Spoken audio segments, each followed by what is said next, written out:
In a world where... Is this thing on? Barely. This episode of the Just John podcast is brought to you by the random fact that after filming Ned Stark's death scene for Game of Thrones, Sean Bean played football with the replica of his decapitated head. And two of the most amazing patrons on the planet. Find out how you can become a patron of the show by heading on over to justjohnpodcast.com/support.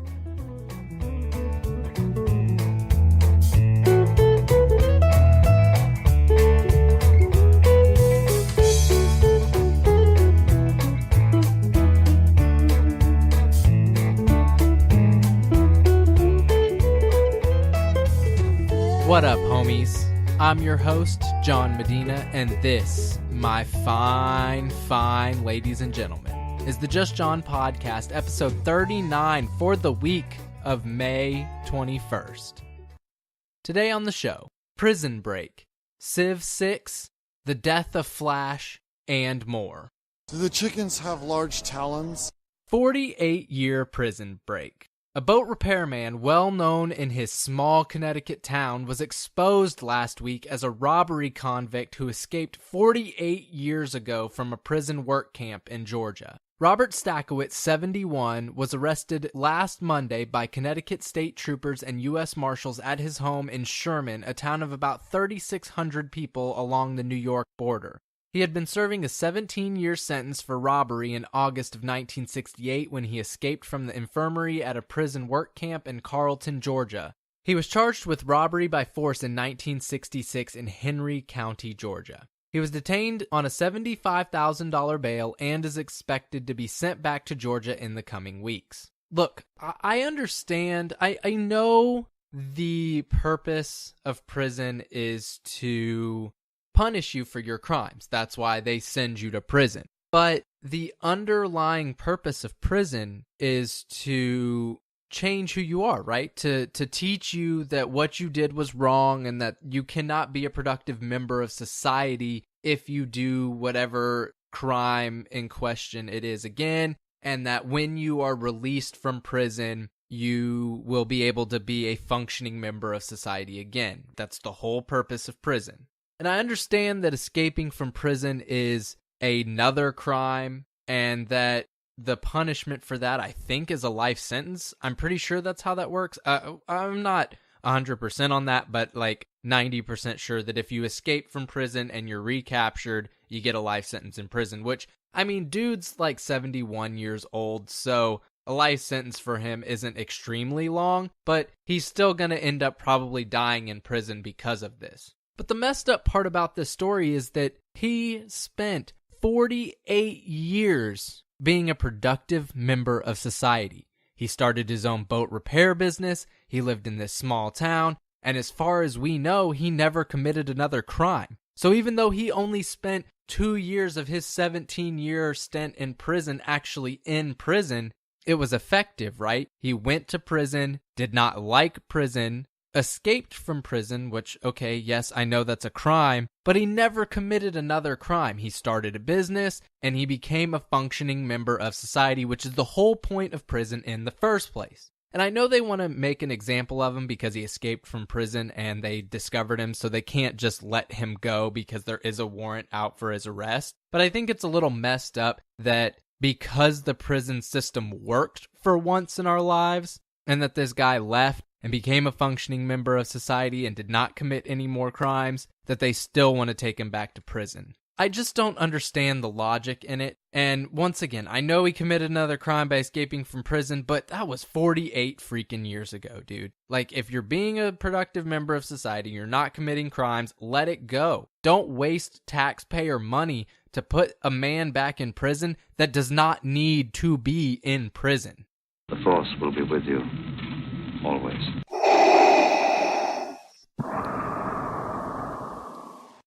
Civilization 6. The next Civilization game is on its way. Last week it was announced that Civ 6 will be launching on PC on October 21st. That makes it the first main entry in the series since Civ 5 back in 2010. I love Civilization so much, and I'm so excited because of all the new things that they're adding into this game, and I can't wait to talk about it. While we don't know many of the details and the new features that are coming to Civ 6, we do know a few key changes for the game. Chief among them is that cities will now play a bigger role by being bigger. Instead of taking up a single tile like they have in the previous game, cities can now expand across multiple tiles, and where you place them is now of greater importance. The key to this success is the districts, important sections of the city that now take up their own tiles. So, for example, a campus district will be home to all science buildings, so you can't build a library or a research lab until you have the right district. Location also matters. For example, if you put a city near a body of water, you're going to get a huge bonus when it comes to researching new water-related technologies like sailing.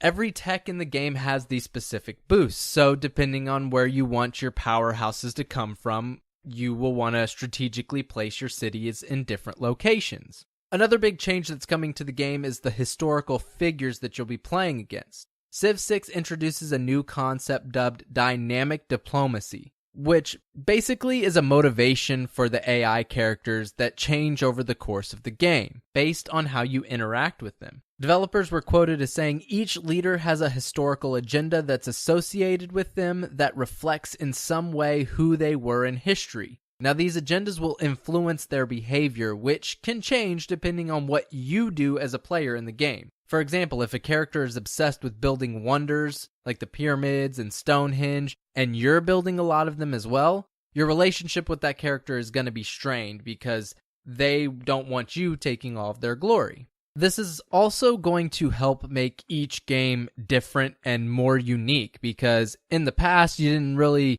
piss off people until you started trying to take over their stuff. But on this one, they're going to be pissed off at you even if you're just building your own stuff or researching your own technology, kind of like the real world.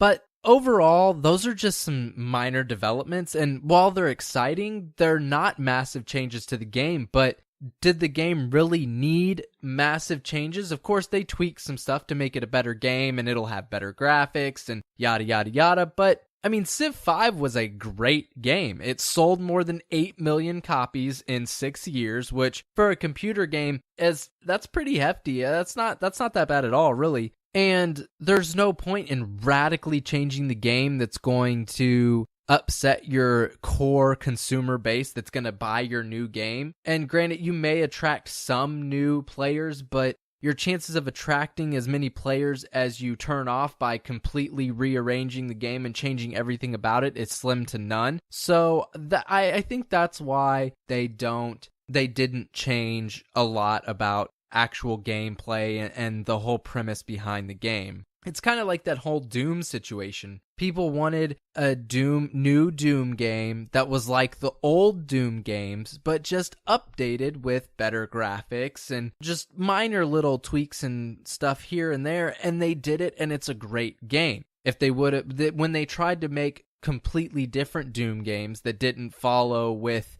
the traditional play of the originals, it just fluttered out and really didn't do anything and was a huge flub. I'm really excited about this game, and I can't wait for it to come out. So October 21st again is the date, and when it comes out, I'm sure I'll start talking about it more on here as I play it and work through it and find out some stuff that you guys may be interested in about that game. Some avocado. The Death of Flash. And I don't mean Flash as in Barry Allen or Wally West, the Flash. I mean Flash on your computer, Adobe Flash. Flash's death has been slow and painful. It's been coming on for a few years now, and Google is planning to deal it another and probably pretty close to its final blow. Google detailed plans to start blocking most Flash content in Chrome, with the change targeted toward the end of this year. Under its current vision, nearly every website would have Flash content blocked by default. Visitors would still be able to enable Flash content on a site-by-site basis, but they would have to specifically choose to do so. Chrome would display a prompt offering to enable Flash, and if chosen, Chrome would remember to run Flash on that site for all future visits. Only 10 sites would have Flash enabled by default, which are dubbed as the top 10 domains using Flash, to avoid people with too many prompts, which I don't know why, because it would just be 10 times if you went to every single one of these sites, but whatever.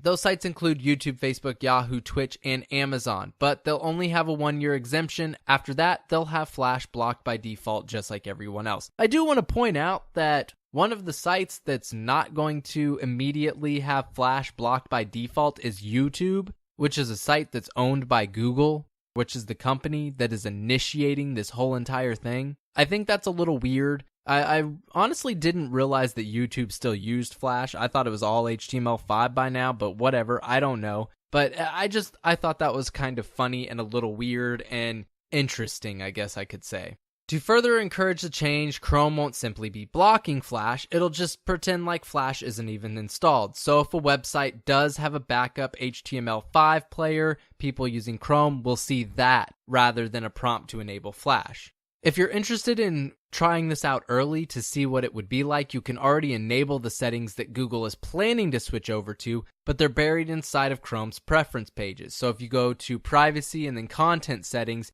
you can find an option called Let Me Choose When to Run Plugin Content, and that will block all Flash content until you right-click on it and choose to have it enabled. One of the other interesting things about this is that even Adobe doesn't think people should use Flash any longer, so there probably won't be a huge pushback on Chrome's changes. I mean, to be honest, half of the sites that you use are already using HTML5, and you just don't know it. Now, when this change comes out, if you are a Chrome user, you will notice the sites that don't use HTML5, but I have a feeling that those will change pretty quick because they don't want people to stop going to their website. I think that this is just a natural change in the way that we use the internet. I mean, it goes through stages, just like everything else in the world and in life. It's just another stage. Flash is not as secure. It's just old. And I'm not saying that old is bad, because not all things that are old are bad, but when it comes to security and technology, things move so fast and change so fast that something as old as Flash is just kind of bad. So I think this is a good change, and as I said before, I don't think that it will cause a big issue, and I don't see a lot of websites not having HTML5 backups just to avoid people having to go through the trouble of enabling Flash on their site and risking people not coming to their website.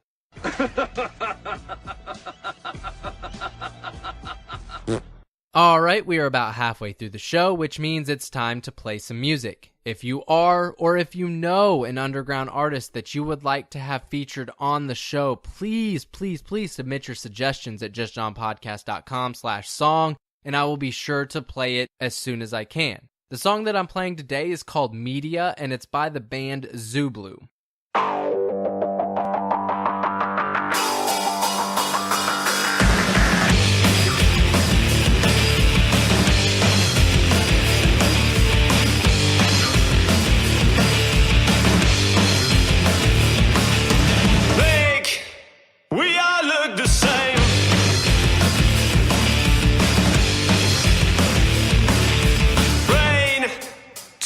The same.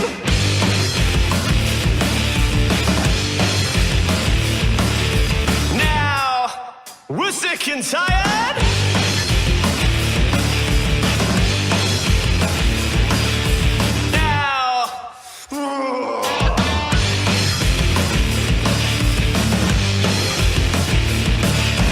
Now everybody just thinks the same. Controlled by the media. Now everybody knows who to blame. Controlled by the media. Now everybody just looks the same. Controlled by the media.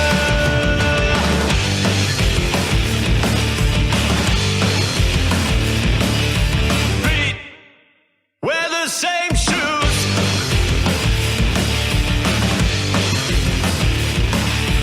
Back can't take the strain.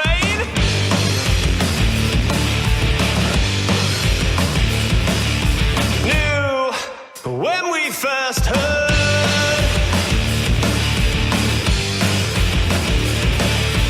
Knew blah blah blah blah blah media.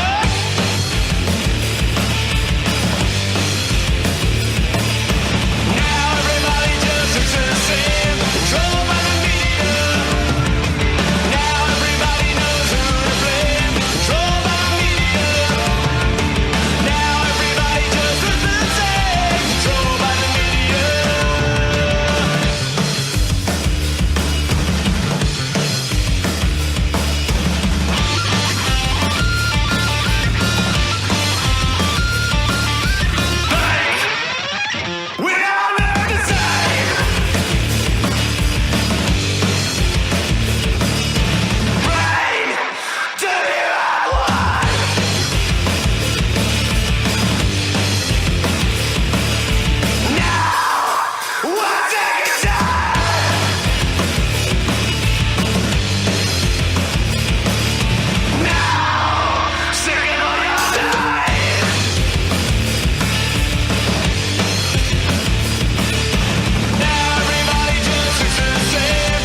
Again, that song was called Media, and it was by the band Zublue. So, as usual, if you enjoyed that song and you want to hear more by them, you can find out all the different ways to follow them in the show notes below. Hey, can I have a McRib meal? Large size with the Dr. Pepper. So Google had their big Google I.O. event this week, but because of my recording schedule, I'm not able to do a full review of all of the different things that Google featured during their Google I.O. until next week's episode. But in its stead, I do have one thing to talk about that Google released before they actually had their I.O. event. So I want to talk about that and then come back next week because most of the, at least first half of the episode, if not the first half of the episode, will be completely about Google I.O.'s event and all of the different cool things that they released, which are a ton of things. I've got a ton of stuff to sort through to figure out what exactly I want to talk to you guys about. Google Image Ads. As more of today's consumers shop online using their mobile devices, often bypassing Google for e-commerce sites directly, especially Amazon, Google is moving to combat the trend by launching its own visual shopping ad. Basically what this is that when shoppers are browsing through Google image search results, they'll now see ads for related products. So you go to Google Images and you type toaster oven or whatever, you're going to see pictures of toaster ovens just like normal, but you're also going to see full picture ads for toaster ovens. Google's new filter buttons will also be used with the ads, allowing customers to narrow down what they're looking for and then be directed to the retailer who sells them. Google said that when people are browsing product images today without any kind of information attached to them, they have questions like what the price is or where they can buy the item and different things like that. So with this launch, when a customer now sees one of these image-based ads, they can click through and have those questions answered, and they can buy the product immediately from the retailer's website. Google also says that its advertisers' ads are automatically eligible to be displayed on Google Image Search as part of the Google Search Network. While shopping ads and image search was one of the bigger announcements for the online advertising community this week, it wasn't the only news related to mobile shopping. Google is also now allowing retailers to cater to the online shopping trend where customers buy online, then pick up at their local store. So starting this last week, retailers can display if they offer this feature by adding a store pickup link to their Google-hosted local product page. Kohl's helped Google beta test this feature, basically pilot test this feature, I guess, and reported a 40 to 50% increase in click-throughs to its website. In addition, advertisers who use local inventory ads will now see their inventory searchable on Google.com in the local knowledge panel. This is the box that pops up with other information like store hours and directions, etc., etc.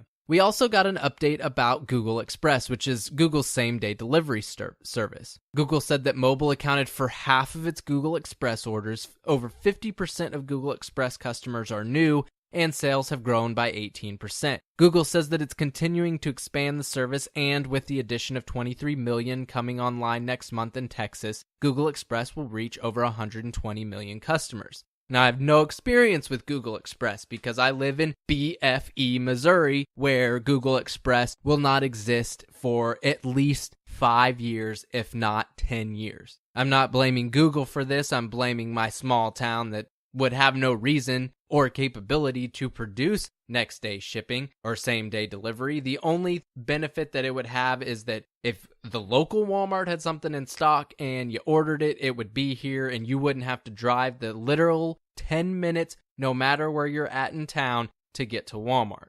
So I don't know much about Google Express, but it sounds cool, and if you have experienced Google Express, tweet at me at JohnnyM_Revo and let me know how your experience with Google Express was. This is against my civil rights. Formbox, a desktop vacuum former that makes beautiful things. This is an interesting Kickstarter that I came across the other day while I was scrolling around on social media, and they claim to be quicker than a 3D printer, easier than baking a cake, and powered by your vacuum cleaner. It's called the Formbox, and it's a compact vacuum former that gets you making straight out of the box. Basically, how it works is that you select your materials and insert them into the foam box. You then choose the 3D template that you want to mold and place it on the form box bed. Switch on the heater to warm up the material, pull the heated material over the template, and switch the vacuum on to make the 3D form. It's kind of cool, and it's a little tiny bit cheaper than a 3D printer, but it's not much cheaper than a 3D printer, and you can't exactly make completely original things because you have to form it over something that you already have. And I mean, you could kind of tweak it and do some different things, but overall, it still has to retain the shape of whatever you put the material over. It is really cool though, and I think people are going to do some awesome things with it. So if you pledge $349 or more, you can get a phone box before anyone else, and you get a maker pack, which has a bunch of different things like whatever the filament is that they're using, and the box itself, of course, and some bonus molds that they're going to provide to you, which that's the only downside of this, really, right? Is that with a 3D printer, all you need is the software, and you can pretty much, if you have the skills, make anything you want, or find someone that can make it for you, and then bam, just print it out on your printer. Now with the form box, you have to already have something in that shape in order to print it out and in order to actually utilize it, because it can't make something out of nothing. There has to be some basis there, and it doesn't have the computer chips or the capabilities to print something when nothing was there before. So it's still a cool idea, and I think it'll work out decently.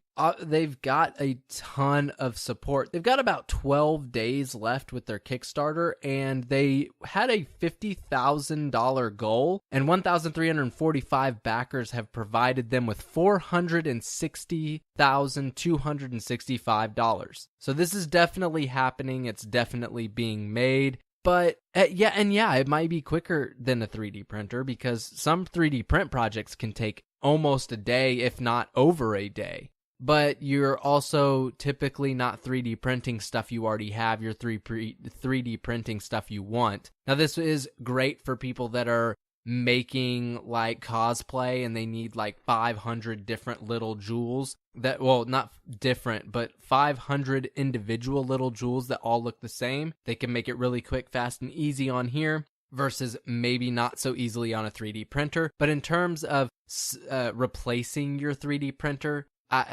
great idea, but I don't think it's going to be able to replace a 3D printer, not until they figure out how to allow it to be a 3D printer. Can I get apps and zerts?